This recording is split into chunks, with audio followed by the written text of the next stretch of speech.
welcome back to another Shudder Sunday, episode 9. Today I'm going to be telling you the story about the Papin sisters. The city of Le Mans is known around the world for its 24-hour car race and not much else, happily gaining the fame which it brings to them every year. However, in 1933 it was known for another, more sinister reason, when Christine and Leah Papin killed their employer and her daughter in a bloody attack that is etched into the annals of French crime history. The sisters' parents, Clemence Dare and Gustave Papin, lived in Le Mans and had a tumultuous relationship, with rumours spreading that Clemence was having an affair with her boss. The couple didn't have the best of reputations among the people of Le Mans. Clemence was considered to be a woman of low moral values and totally unsuited for motherhood, and Gustave an abusive alcoholic.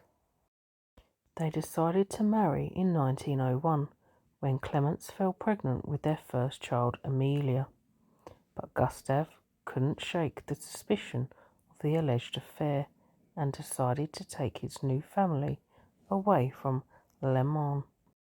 After 2 years of looking for a job, Gustave managed to find one and announced that they would be moving, to which Clemence dramatically threatened suicide if she was forced to leave Le Mans.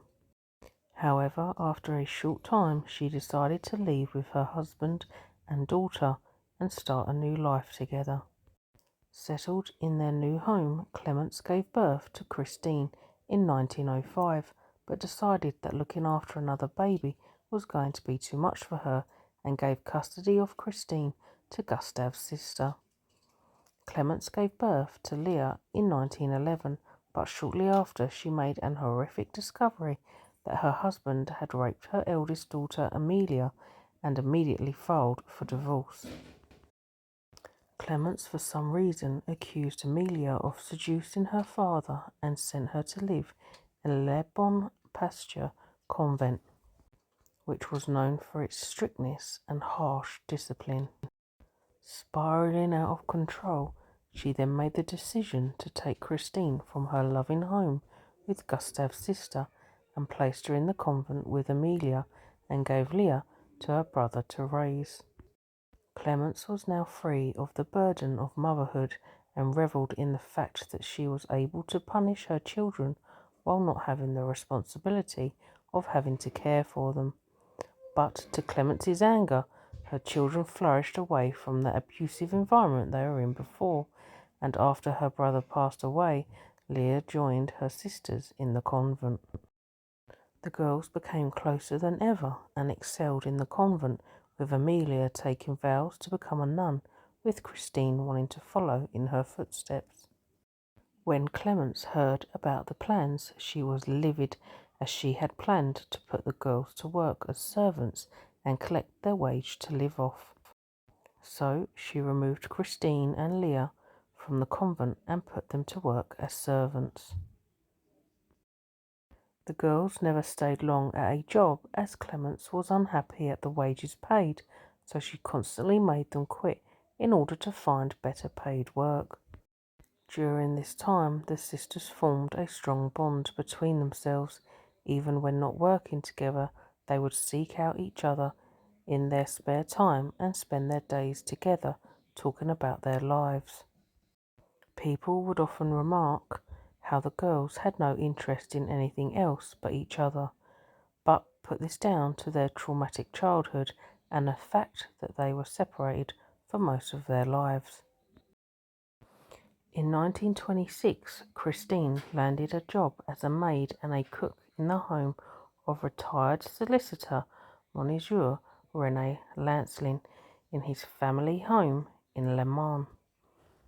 The mansion was home to Monsieur Lancelin, his wife Leonie, and their youngest daughter Genevieve. After a few months of work, Madame Lancelin was so pleased with the attitude and work that Christine convinced her to hire Leah to work in the mansion as well. The Lancelins couldn't be more pleased with their new employees, with the girls only really going out on Sundays to attend church and occasionally visiting a fortune teller who told them that they had been man and wife in a former life. However, not everybody had the same view of the girls as the Lancelins, with local shopkeepers finding the girls to be distant and cold, and a previous employer of Christine stated that she would become agitated when asked to perform a task which she felt was beneath her. Christine and Leah became so close to Madame Lancelin that they started to call her Maman, seeing her as a mother figure whilst referring to Clemence as that woman.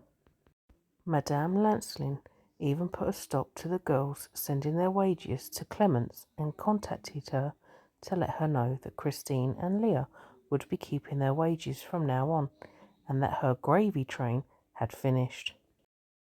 For a few years all was well with the relationship, but this was soon to change. The longer the girls worked for the Lancelins, the more their work was scrutinised by the lady of the house, which once led to her pinching Leah continuously until she cleared up a scrap of paper that she had missed when she was sweeping. The girls discussed the issues with each other at length and promised each other that if it were to happen again, they would defend themselves, and this day came on February the 2nd, 1933. Madame Lancelin and her daughter Genevieve returned after a day of shopping around 5:30 p.m. to find the house in total darkness.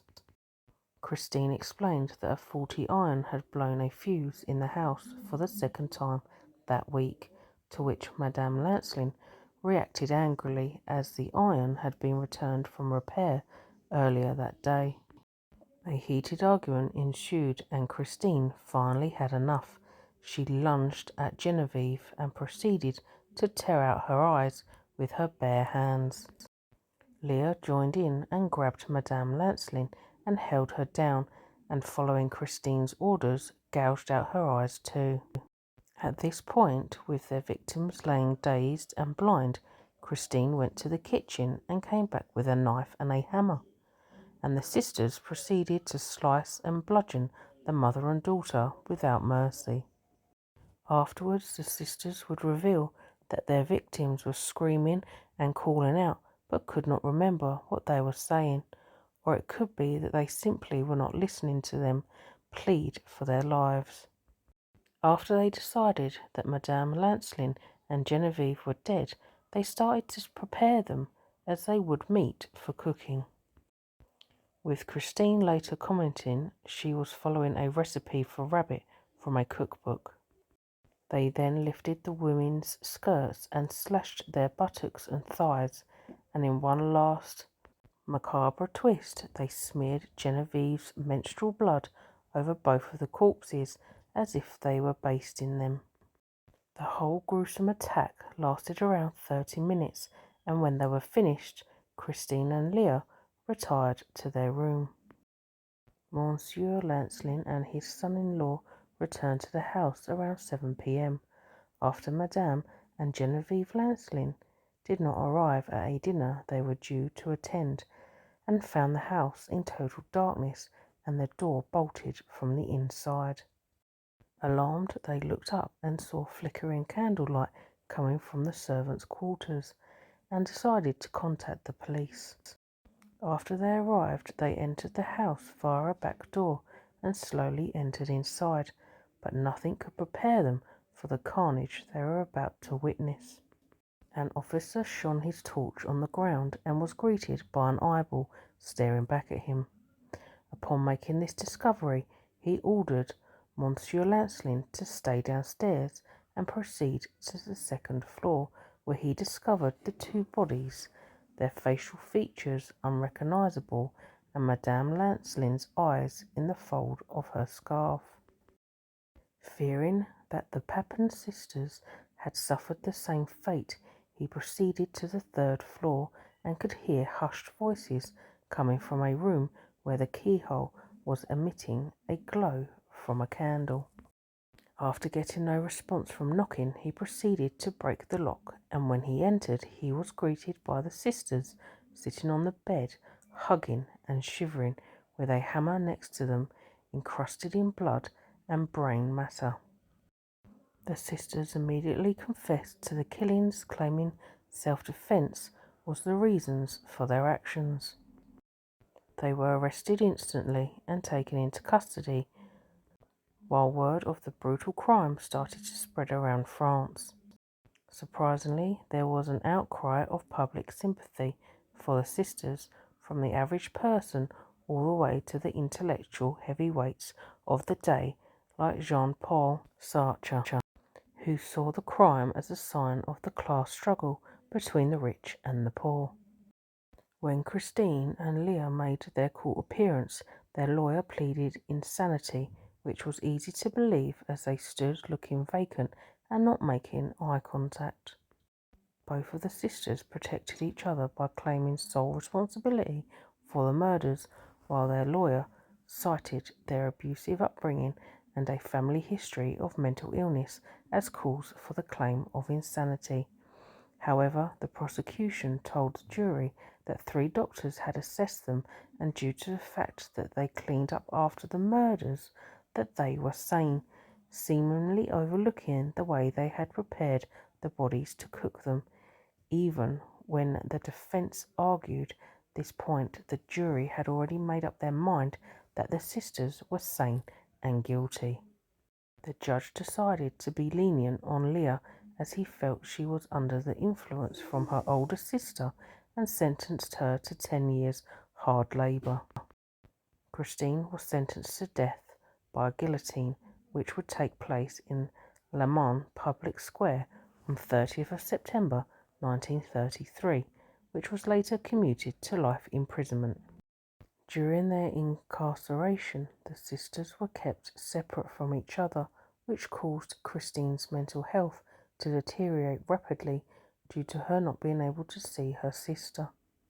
She refused to eat, had violent fits, and had to be put into a straitjacket after she tried to pull out her own eyes. Finally, the governor relented and allowed Christine to go see Leah. But this was cut short when Christine started making sexual advances towards Leah whilst undressing. After a few years, Christine was transferred to an asylum in Rennes, which she fought against and wrote letters pleading to be placed with Leah, all of which were disregarded. She quickly started to deteriorate and refused to eat on the 18th of May 1937 and died aged 32. Leah, on the other hand, was classed as a model prisoner and was released in 1941 after serving only 8 years of her sentence and went to live with her mother in Nantes. She got a job as a maid in a hotel under an assumed name. There is no exact date of Leah's death. However, a photograph surfaced of her as an elderly lady. Thanks for watching another Shudder Sunday video. Hope you've enjoyed. Please smash the like and leave a comment down below, and I'll see you next week for another shuddering story.